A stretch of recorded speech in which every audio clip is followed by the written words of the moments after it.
Audio Jungle.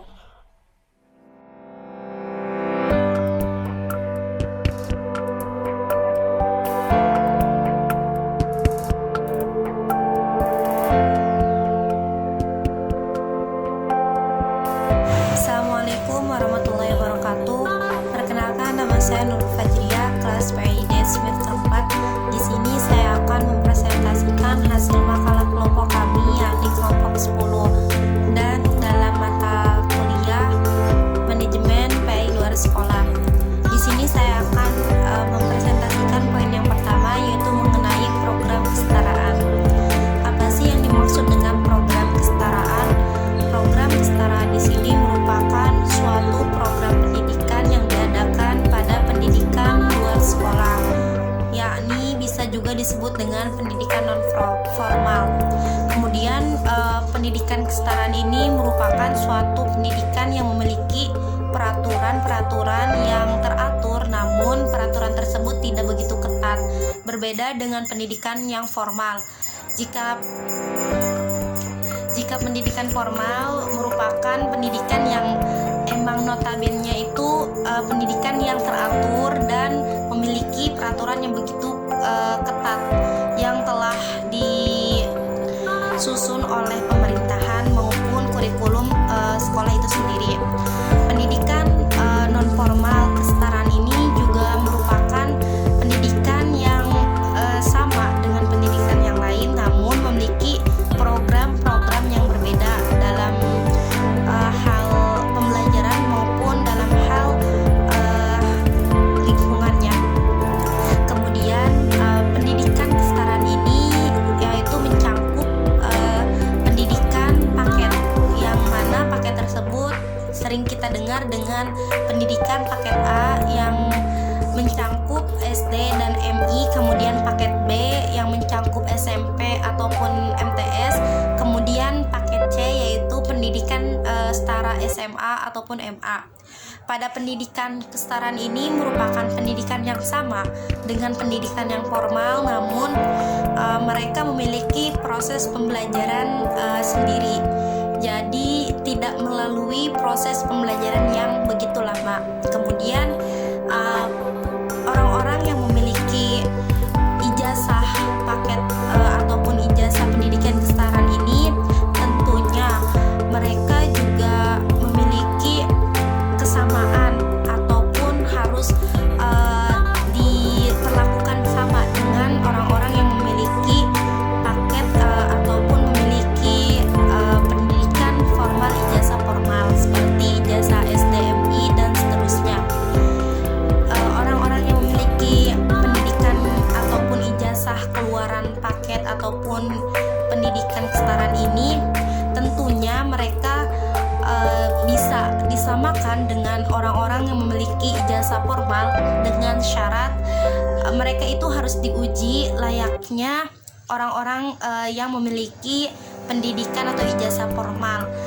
Ada bidang khusus yang telah pemerintah pilih ataupun yang telah pemerintah daerah tentukan untuk menguji ataupun menyamakan antara orang-orang yang memiliki ijazah pendidikan formal dan orang-orang yang memiliki ijazah pendidikan kesetaraan. Tentunya mereka harus diuji terlebih dahulu. Ini semua sesuai dengan peraturan Undang-Undang Dasar Nomor 20 Tahun 2003, yakni Sikdisnas, yang mana dalam pasal 26 ayat 6 di situ tertera apabila orang-orang yang memiliki ijazah pendidikan kesetaraan harus diuji terlebih dahulu. Kemudian orang-orang yang memiliki pendidikan kesetaraan ini atau keluaran pendidikan kesetaraan ini tentunya harus diperlakukan sama dengan orang-orang yang memiliki ijazah formal. Maksud diperlakukan sama di sini yaitu dalam artian mereka juga berhak melanjutkan kepada pendidikan yang lebih tinggi seperti perkuliahan. Namun tadi mereka itu harus diuji terlebih dahulu. Kemudian dalam peluang pekerjaan pun mereka harus diperlakukan sama seperti orang-orang yang memiliki ijazah formal, yakni mereka juga berhak untuk mendapatkan pekerjaan di instansi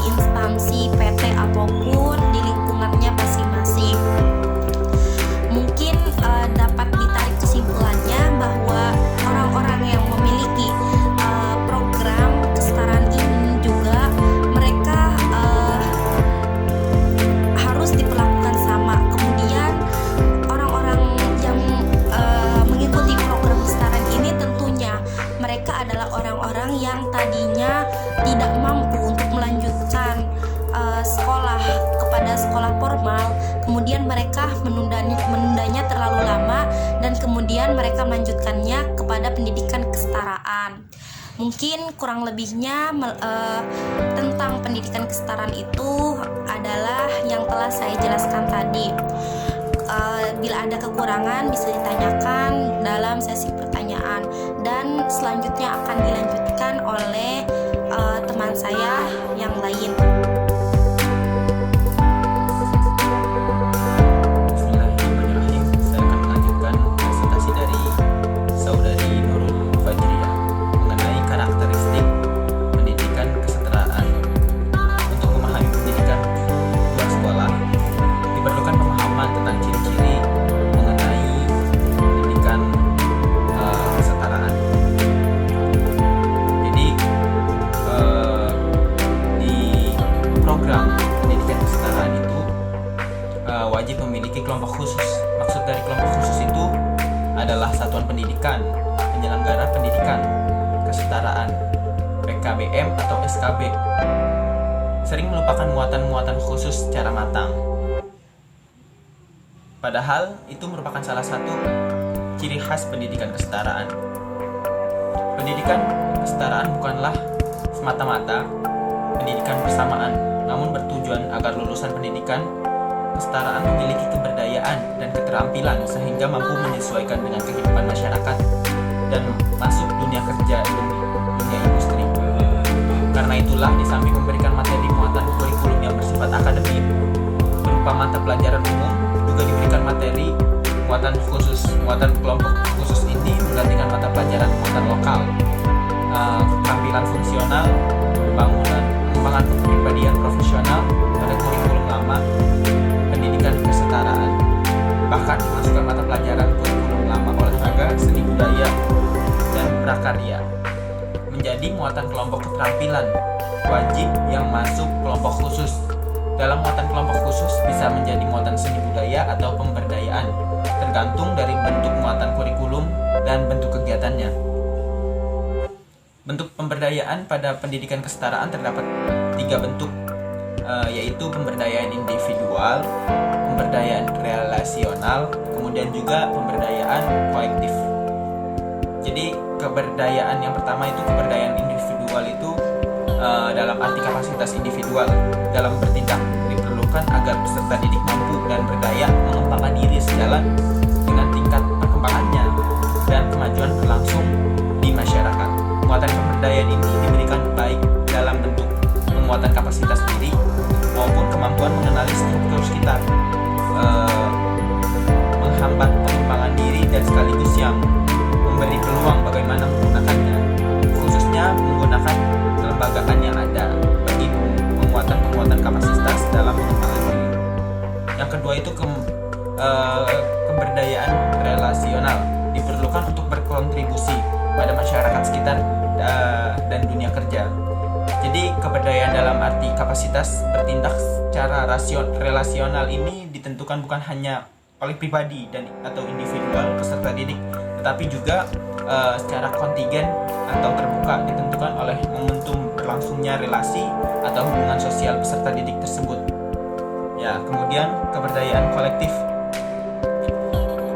bisa diartikan sebagai kemampuan membentuk keduanya, baik membentuk perkembangan diri maupun secara kolektif dalam artinya yang progresif. Dalam praktik pemberdayaan ini ditekankan pembentukan diri sekaligus struktur atau kelembagaan melalui proses emansipasi dalam kepemimpinan kelompok. Karakteristik sasaran dan komunitas belajar pendidikan kesetaraan. Pertama itu kelompok masyarakat usia 15 hingga 44 tahun. Salah satu kendala untuk menuntaskan wajib belajar 9 tahun pada skala nasional adalah keberagaman pencapaian pendidikan masyarakat pada kelompok usia yang beragam. Pada kelompok usia 15 hingga 44 tahun, masih banyak yang belum tamat SD atau MI, SMP, MTS, atau lulus SD atau MI tetapi tidak melanjutkan seperti itu. Kemudian ada juga yang kedua, komunitas belajar mandiri. Kelompok masyarakat yang membentuk dengan pembelajaran yang mudah beradaptasi terdiri atas yang pertama itu kelompok masyarakat belajar mandiri atau keluarga memberikan layanan pembelajaran terbaik bagi anak-anaknya melalui sekolah rumah tunggal, sekolah rumah menjemuk, dan komunitas sekolah rumah. Kemudian yang kedua itu kelompok masyarakat yang hidup di tengah kemajuan teknologi informasi dan komunikasi yang membentuk komunitas belajar secara online. Kemudian yang ketiga itu kelompok masyarakat yang mengaktualisasikan diri dalam mewujudkan aspirasi secara mandiri dalam bentuk berbagai sekolah alternatif atau sekolah alam, sekolah kelas campuran dan sejenisnya lah. Kemudian yang ketiga itu ada penduduk yang terkendala ke jalur formal karena beberapa faktor. Faktor waktu penduduk yang terkendala waktu untuk sekolah seperti pengrajin guru dan pekerja lainnya. Faktor geografi, penduduk terkendala geografi mereka adalah etnik minoritas, suku terasing dan terisolir lah. Faktor ekonomi, kendala ekonomi seperti penduduk miskin dari kalangan nelayan, petani, penduduk kumuh dan miskin perkotaan, rumah tangga dan tenaga kerja wanita seperti itu. Kemudian bagian yang C yaitu pengelolaan manajemen kesetaraan. Banyak pakar yang telah memberikan teori dan konsep mereka terkait dengan manajemen berdasarkan sudut pandang mereka. Shermerhorn tahun 2010 mendefinisikan manajemen sebagai management is the process of planning, organizing, leading, and controlling the use of resources to accomplish performance goals. Manajemen didefinisikan sebagai proses perencanaan, pengorganisasian, pengarahan, dan controlling penggunaan sumber daya yang ada untuk mencapai tujuan yang ingin dicapai. Kemudian, menurut Robbins dan Kotler pada tahun 2007 menjelaskan bahwa manajemen involves process are completed. Management involves process of coordinating, overseeing the work activities of others so that their activities are completed efficiently and effectively. Jadi manajemen sebagai proses mengkoordinir aktivitas pekerjaan sehingga mereka terselesaikan secara efektif dan efisien melalui usaha orang lain. Konsep manajemen yang diajukan tersebut mengandung beberapa unsur penting. Proses dalam definisi tersebut dimaknai sebagai fungsi planning, organizing, leading, and controlling atau aktivitas utama yang harus dikerjakan dan melekat pada para manajer, baik itu top manager, middle manager, ataupun low manager. Bagian kedua dari definisi tersebut, coordinating the work, yaitu apa yang membedakan seseorang yang berada pada posisi manajerial dan non-manajerial. Sebagai konsekuensinya, ada koordinasi yang harus dilakukan karena perbedaan tersebut sehingga memunculkan keterlibatan aktif yang timbal balik untuk menghasilkan aktivitas organisasional yang efektif dan efisien. Dan yang terakhir yaitu efisiensi yang dapat dimaknai sebagai usaha untuk mencapai hasil yang maksimal dengan penggunaan sumber daya yang tersedia secara bijaksana. Sedangkan manajemen pendidikan adalah keseluruhan dari suatu proses penyelenggaraan dalam usaha kerjasama dua orang atau lebih dan atau usaha bersama untuk mendayagunakan semua sumber personal maupun materi secara efektif, efisien, dan rasional untuk mencapai tujuan pendidikan. Itu menurut Agdon tahun 2009. Pada dasarnya fokus manajemen pendidikan adalah tujuan, manusia, sumber daya, dan juga waktu. Kalau digabungkan dan dilihat dari bentuk dan perilakunya, keempat unsur tersebut menampakkan dirinya sebagai suatu satuan sosial tertentu yang disebut organisasi. Mungkin selanjutnya akan dilanjutkan oleh saudara Robi.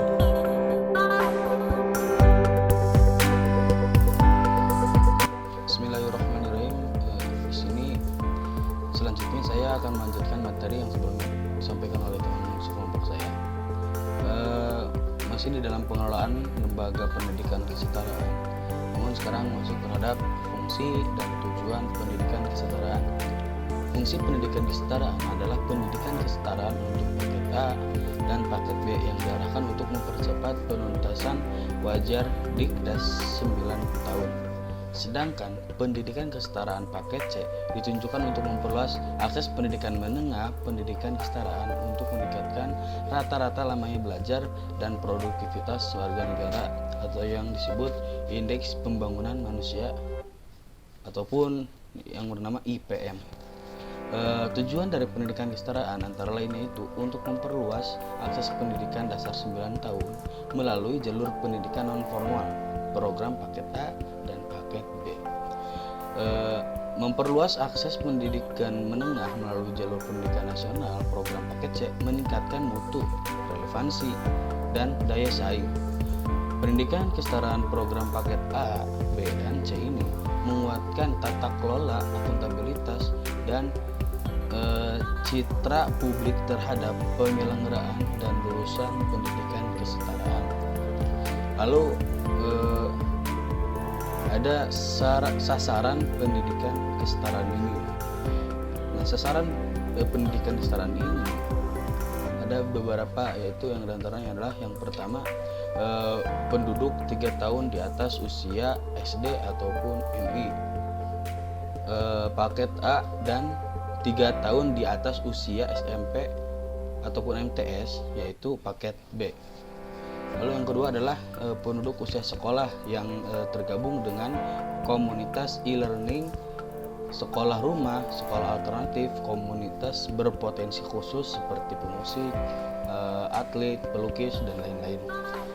Lalu penduduk usia sekolah yang terkendala masuk jalur formal yang dikarenakan pertama ekonomi yang terbatas, terus waktu terbatas, ataupun geografis atau etnik minoritas suku terasing geografis yang mungkin jauh dari sekolahan, dari lembaga pendidikan. Terus juga keyakinan seperti pondok pesantren, karena ada beberapa pondok pesantren yang memang dianjurkan untuk siswanya untuk mengikuti paket A, B, ataupun C. Lalu ada juga yang bermasalah, yaitu bermasalah dalam hal sosial maupun masalah dalam hal hukum. Lalu yang selanjutnya adalah penduduk usia dari umur 15 sampai 44 tahun yang belum tuntas wajar Diknas atau pendidikan dasar selama 9 tahun. Lalu yang terakhir adalah penduduk usia SMA maupun MA yang berminat mengikuti program paket C. Mungkin cukup sekian materi yang dapat saya sampaikan. Mohon maaf dari kami, kurang lebih mohon maaf. Wassalamualaikum warahmatullahi wabarakatuh.